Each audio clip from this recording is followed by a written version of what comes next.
Good morning, I'm Mark from Self-Sufficient Me and this is Vlog 3.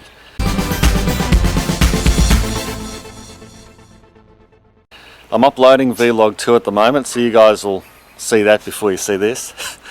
I've just dropped the kids off at school and carrying on from yesterday I'm going to get into the whippersnipping and edging around this whole property. Edging and whippersnipping takes quite a long time. It could take me pretty well all day to do around all the fruit trees. I'll give you a look.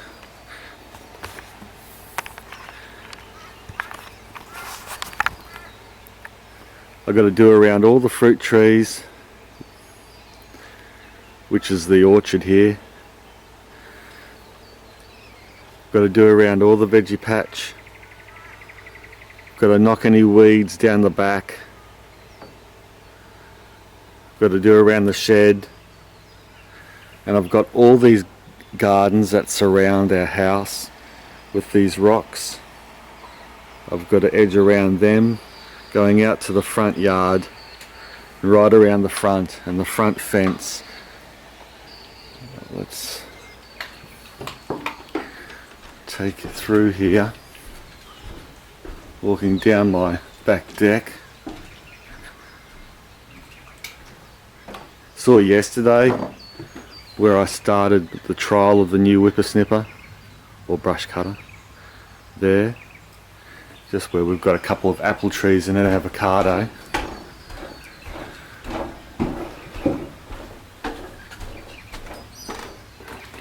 Down here, and so I've got this driveway that goes all the way to the shed, and we didn't get this put in. This came with the place when we bought it. Nice lot of concrete, and it goes all the way up to the top of the gate, which you've seen in previous videos.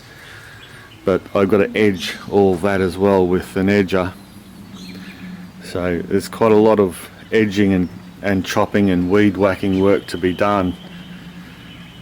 And yeah, it does take a long time. It's quite strenuous work.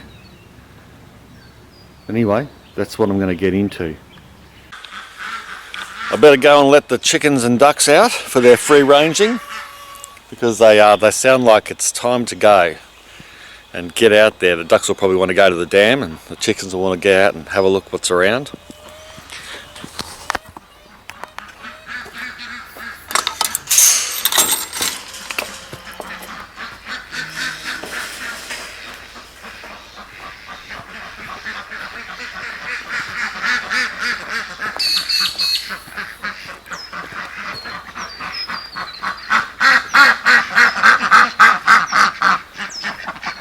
Yes, I know you're excited.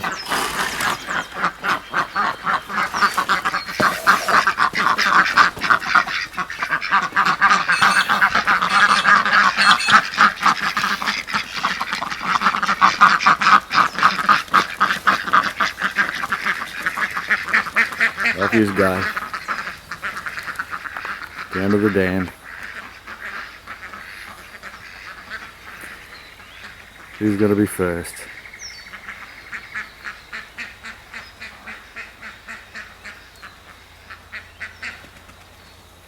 Dog is going around hunting for eggs, duck eggs. They lay them on the ground and the chickens are out.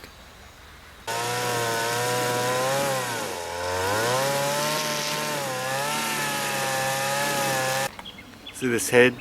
It's not doing a bad job, but I'm just not really liking it. I think I might try to fit that original one that I had still on my old Honda and see if I can put that one on there, because it's just, I've got to have an Allen key in my pocket, and you know, it's just going to be a pain in the ass to and it just seems a little bit unsteady, that type of head. So I'll see what I can do.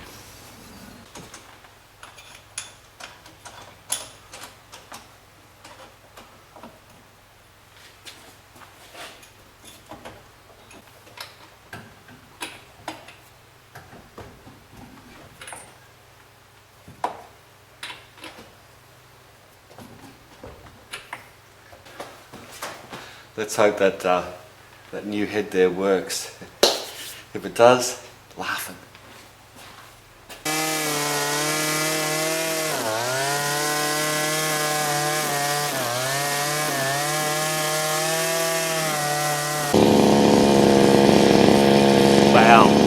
That is really doing the trick. That is great. It's got so much power. I love the head on it, it's well balanced. Cool.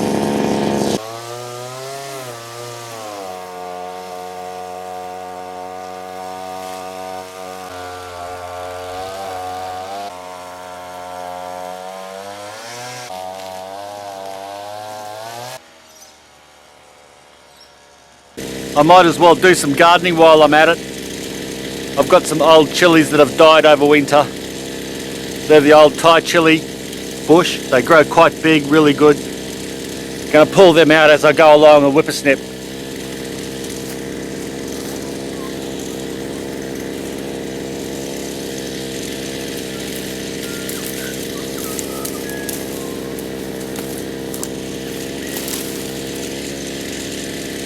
Same as this one. Really good Thai chili.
It's day 2 of filming for my vloggy thing.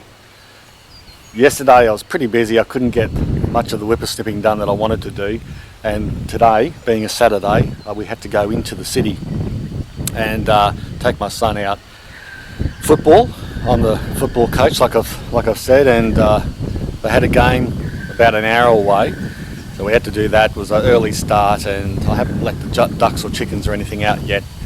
So we've just got home, had a quick bit of, well, morning tea sort of thing, and now I'll get down there and get going. I've run into a few issues though with the whippersnipper. Now, this is, like I said, it's only a new thing, so this is very disappointing, but it's running like a dog. I didn't have a chance to look at it when it started, just wasn't cutting right, it just lost its rev. So I'm going to have a look at the thing and see what the go is. Perhaps it's kaput because it's a brand new motor. The fuel is fairly new, so you know, it can't be the fuel. The oil is correct. I'll have a look at that when I get back from letting the ducks and chickens out, because it's getting 11 o'clock now. They'll be wanting to be let out. As we go on past, I'll show you my garlic. Going really well. This is wood chip. I don't know if you recall, you watch my videos. I've got a whole bunch of wood chip that I've chipped up around here from all the trees we've got, and growing really well in this wood chip. Garlic isn't easy to grow in the subtropics. You've got to plant it. You can't plant it when it's still too hot, but you can't plant it too late either, otherwise when it just gets to develop its bulb, the wet season hits and it gets all fungused and the bulb's rot. So you've got to get it spot on. And behind it here I've got all these potatoes. Got this 3/4 of the bed potatoes. This quarter is garlic. These potatoes here amongst the garlic, they're self-seeding. They've just come up and I've just left them there, because, you know, sometimes if a self-seeder pops up in the right place, why not keep it? These potatoes look very healthy, They're a smaller potato, just off my head I can't remember. One was a purple variety that I've never grown before. I can't remember the name of it. The other one was this like finger-sized, thumb-sized potato that I hadn't tried before either. But in this wood chip, they seem to be going really well. They'll be annoyed at me that I've left them out so late. But I just didn't want to leave them out at 6 in the morning when I got up and just leave them out for the morning when I was away.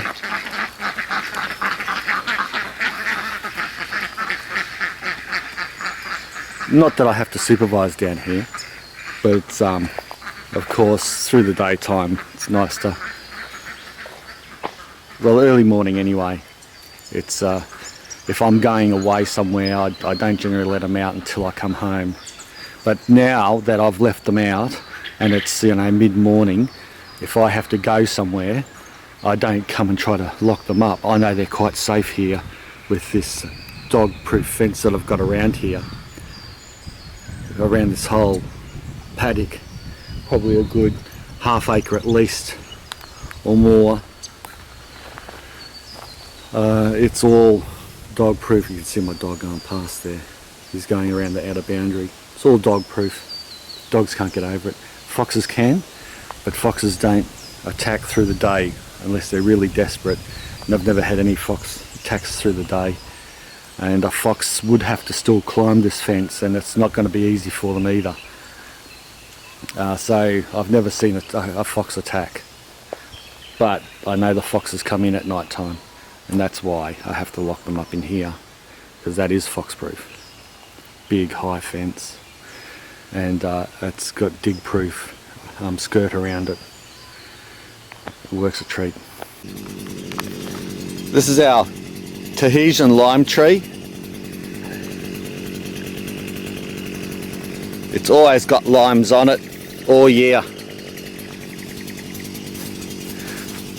But at this time of year, and it's starting to flower again,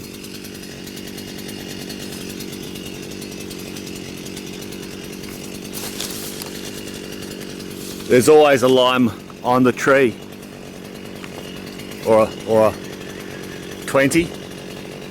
Sometimes there's hundreds.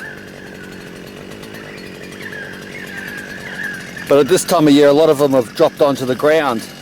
And so before I whip a snip around here, I'm going to go around and pick up all these ripe fruit so I can squeeze them and make orange juice out of them. Not orange juice, lime juice out of them. Lime juice and lime cordial. There's a whole ton of these limes underneath the tree. So I'll pick them all up and squeeze them so they don't go to waste.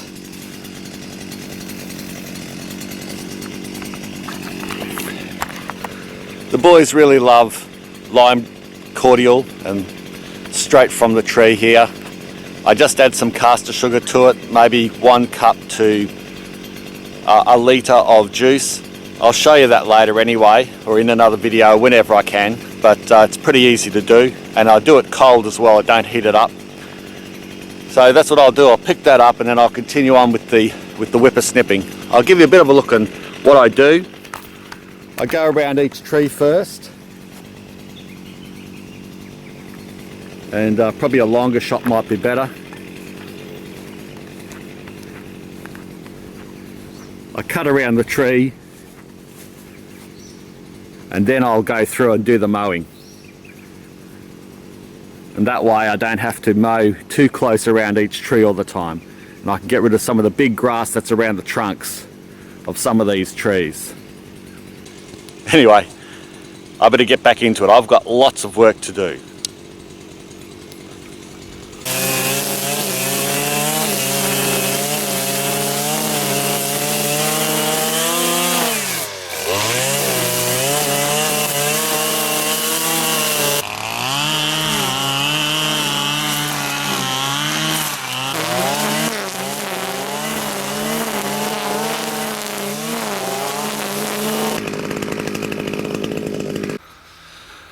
Well, I've just about finished the full orchard.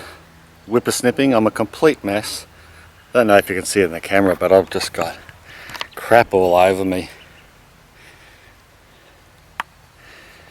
I've brushed off my legs, but you know, you just get full of grass and sweat and things stick to you and spiders.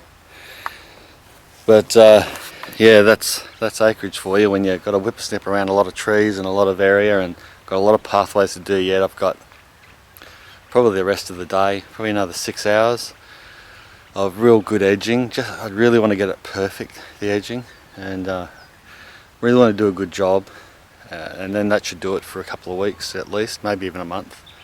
So especially at this time of year, and so that's my aim: get it hard, get it done, and then you know, of course, when my wife gets back for the 2 weeks,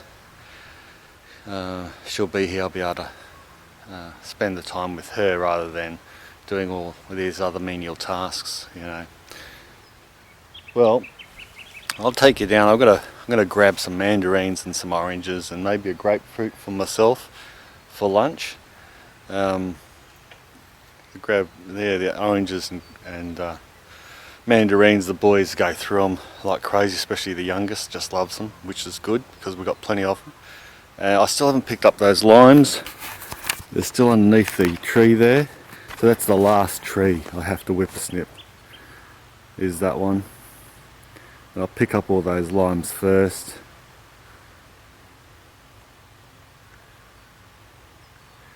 And then probably about, I don't know, 30 limes. So I'll get some good lime juice out of that tree. Like I said, there's never any danger of running out of limes. We have limes all year.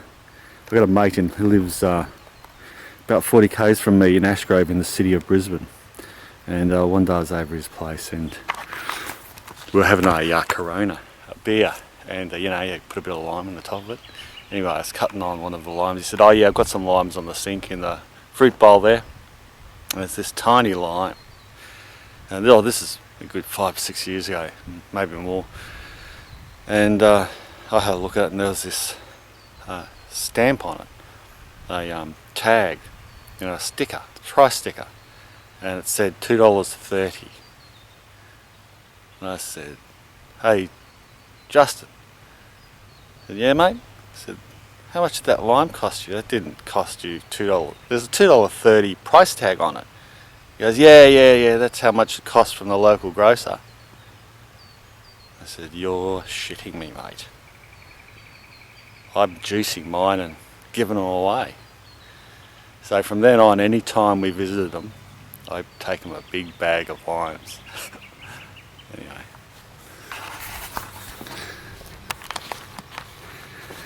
So they're not looking the flashest yet, but once I get through here and do the mowing, it'll look really neat. Very neat. It's amazing what this used to look like, completely barren, and now it's just trees every 3 or 4 meters. Most of them are still young yet and still maturing for us. Some are matured, but there's lots of fruits yet, like these olives who are still, they fruited this year and gave us 8 kilograms of olives, but they'll be even better in the future. We've got a star apple over there that's never fruited yet, but it's starting to mature. We've got mango trees that are now starting to get to that age where you can leave the fruit on them and they're going to be really good. You know, we've got pomegranates, we've got all sorts of new trees in, and that's what's exciting about acreage living and fruit tree growing. You know, is once you get them to this stage, they produce for you without fear or favour every year. Just give them a little bit of love, and not a lot, just a little bit of love, and they'll always love you back. This is a Washington Navel, one of the best oranges you can get. I've got a few fall off the tree here that I picked up when I was whippersnipping. Come bring them back for the boys and cut them on. And yeah, over here I've even got some dragon fruit that are still on the vines that I can pick. These are the spiny yellows. Beautiful, absolutely delicious. Just got to brush the spines off them. I've done a video on how to do that. Yes, so there you have it. Nearly finished all around the fruit trees. Got to do a little bit down the back. Then I've got to go up to the house and do around all the rocks and the gardens around the front, around all the house. It's a big job. I work hard here, and I love doing it. But there's no denying it's hard work, but it keeps me fit, and that's part of the pluses. You know, healthy and fit. You stay stagnant in front of that TV in the lounge chair, or too much time in front of that computer, and you shorten your life. You don't feel as energetic. You don't, even though this is hard work and it buggers you by the end of the day, you sleep better, and you just feel better about yourself, and you have more energy through those times where you're not working and you're out having fun or at the beach or playing footy with the boys or coaching footy. You've got more energy because you're fitter, you're healthy, you're leaner, you're eating healthy because you're enticed to eat the food that you grow because you put work into it. And the kids like to eat the veggies because it comes from their yard, and so it's a novelty. It's not just from the shops and you're making me eat my greens, you know. There's a lot of good things about doing this. Like I said, I don't want to keep being too dark. I'm not sure how long I can hold on to it, but I will hold on to it as long as I can, and I will share this with you as long as I can. This has always been my dream, ever since I was in the military and worked hard on survival courses, and I always loved the outdoors life. That's my dog in the background snorting, it's not me. And what are you doing, Scooter? Hey? What are you doing, young fella? Yeah? What? What? What? You're a good boy. Always by my side. Good friendly chicken dog as well. Those chickens, they have a go at you sometimes, don't they? Hey? You don't like that? Hey? Oh well. You're a good boy. Yeah, so I'll see how much video I've got. Might wrap this vlog up. So if I'm going to wrap it up here, again, I can't thank you guys enough for all the support you've given me, the comments about the vlogging. Most of you don't care. Most of you don't care that my editing is crap. You'd rather me just pump out anything and see that it's real, instead of me putting together these as polished as I can. My videos are still not that great anyway, but rather than putting together as polished as I can and spending a lot of time and only getting maybe one video out a week, I can maybe put out 2 or 3 now, and just quickly edit them. And if you guys are happy with that, I'm certainly happy with that. I like doing videos. Don't get me wrong, I really enjoy it. I just don't have bloody time for it. But when I do get the time for it, if I get some good breaks coming up, I'll put together those olive videos I want to do, and some more polished videos. I'll put them together. There's no worries there. And also I'm continuing with my writing. I won't give up on Self-Sufficient Me, the website. I'm going to continue to grow that and evolve that until I die, I think. So even if I do leave here, no matter where I go, I will maintain Self-Sufficient Me in some format, and it might evolve as my life evolves, but I guarantee you my writing will keep improving, and yeah, I'll keep doing a good effort. Anyway, share the video if you can, give it a thumbs up please, and thanks a lot for watching all the way through. Bye for now.